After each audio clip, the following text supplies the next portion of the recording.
You will not be an effective leader unless you understand this one simple principle.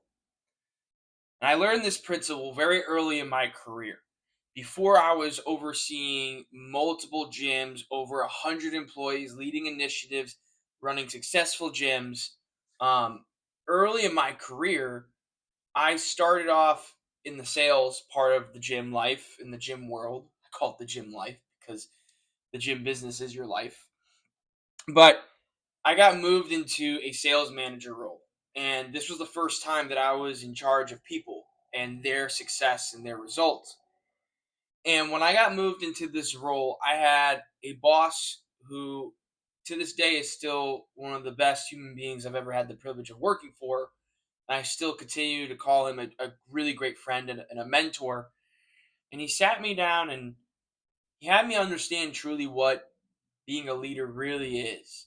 Because when you're in a sales role and a sales position, or if you're a top level performer, there's a difference between you executing and then getting your team to execute, right? Like, not everyone is you. Not everyone's going to perform at your level, at your standards. And we can dive a lot into culture of discipline and a lot of different things. But I really feel that this one principle really helped me understand the importance of leadership and what it really means. And he looked at me and he said, Giuseppe, this is what leadership is. We see our business and our hierarchy as everyone that works for you in the bottom and that you're on the top. But the truth is, it's flipped, where everyone that works for you is on the top and you're at the bottom. And your job is to give the people that work for you all the tools and the resources they need. You actually work for them more than they work for you. And I never ever heard anybody explain leadership that way before. Never. When I understood that my job at the end of the day was truly about providing resources and tools and the things that my teams needed, all of a sudden I had a mental shift of recognizing that, hey, if someone fails at their role, it's not me doing a write up, a pip. It's not about disciplining them, not no disciplinary action. There's a point where that's required, but it's more so anytime someone had a poor result in their performance, I have to ask myself first, did I as a leader support this person in everything they need to do to ensure success or not? And honestly, majority of the time, I failed to do so. And I think a lot of leaders and people who are moving into leadership roles, it's very common in the fitness industry, right? You get some great personal trainer that's there, and then they move into a leadership role, and all they're doing is just barking orders and telling them, this is how I did it, so you need to do it this way too. And this is the only way it's going to work, when you're dealing with so many different personalities and different types of people and how they work and how they think and how they process things. Another thing that the same mentor told me, which I still tell my clients today, is that managing people will be the hardest thing you'll ever do in your life, especially in a professional environment. They're not family, right? You know, I hate when employers say, we're a family. We're not a family, we're a team, okay? Because in a family, you don't cut family. You might have to stop talking to family, but family's family. And I'm not here to tell you and give you family advice. I'm not a professional at that, but I believe that you can cut family in the sense of stop talking to them if they don't fit, but at the end of the day, they're family. They're still your blood and still part of your life. They exist, and all you have in this world is family, even if some of them are fucking crazy. But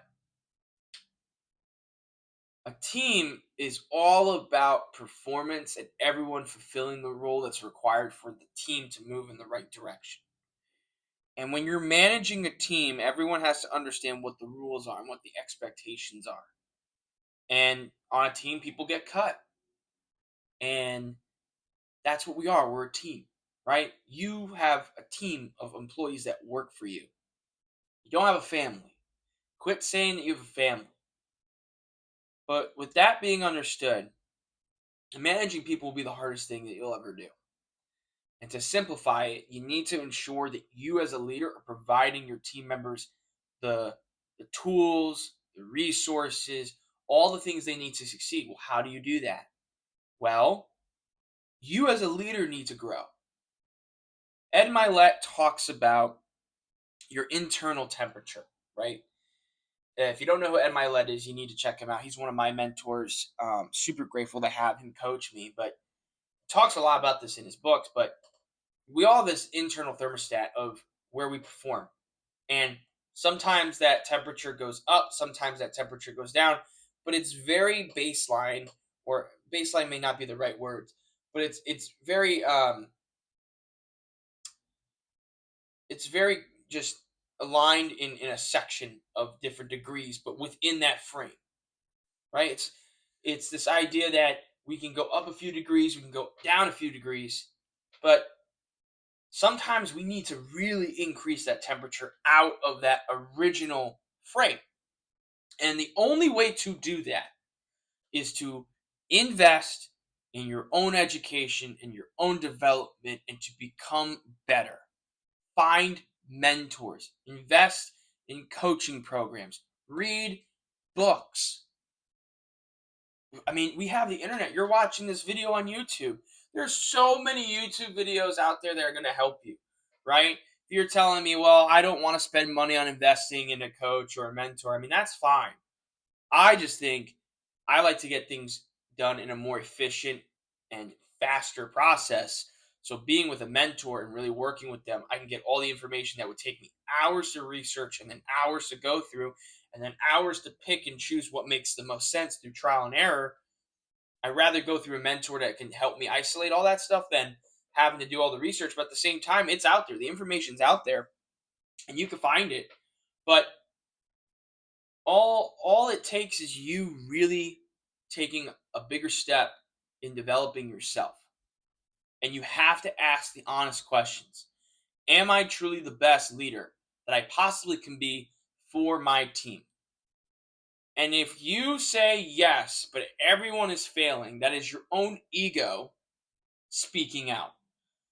Leaders need to understand that they're not the main form of attention or the only person with the solution. Fast forward my career a little bit. When I had over 100 employees, I had 30 direct reports. We would have meetings twice a week. Yes, I would set the frame of what the meeting was about, but most of the ideas that were coming up with finding solutions did not come from me. It came from my team. Because my team are people and they're smart and they're probably smarter at certain things than I am. Right? I can think of one individual who had so much more experience with training people than I did that when we talked about how to improve the training program, I leaned on to him. And his ideas were so great that we then would build the training structure around it. Sometimes I would have him lead the trainings. But as a leader, my role was to pick the best ideas through the group.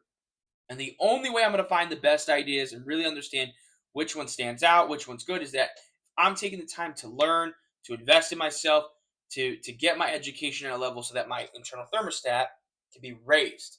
And the point of raising that internal thermostat, or that degree, whatever you want to call it, is really understanding that in order to keep it there, we have to maintain that presence, that mindset, that education, that level. So leadership is hard. It's not easy. But to be an effective leader, understanding that you work for your team doesn't work for you. They'll only work for you if you work for them even harder. And really understanding that it's a team, it's not family. And people can get cut, including you as the leader, right? How many CEOs get removed from their position? Okay. So I really hope you got some value out of this. You take this away, you apply it to your life, to your business. If you like this content, give me a thumbs up so I know. I'd love to give you more of this just raw info content out there. And if you haven't gone through my channel and you're a gym owner, please feel free. There's so much value there. How to get more membership sales, how my coaching program works for gym owners, and how we scale them up to 100K per month in monthly recurring revenue. I'm just here to serve you and provide as much value from my experiences and my successes that I've achieved. and my failures, because we learn more from our failures than we do from our successes. So, hope you enjoyed the video. Have an amazing day.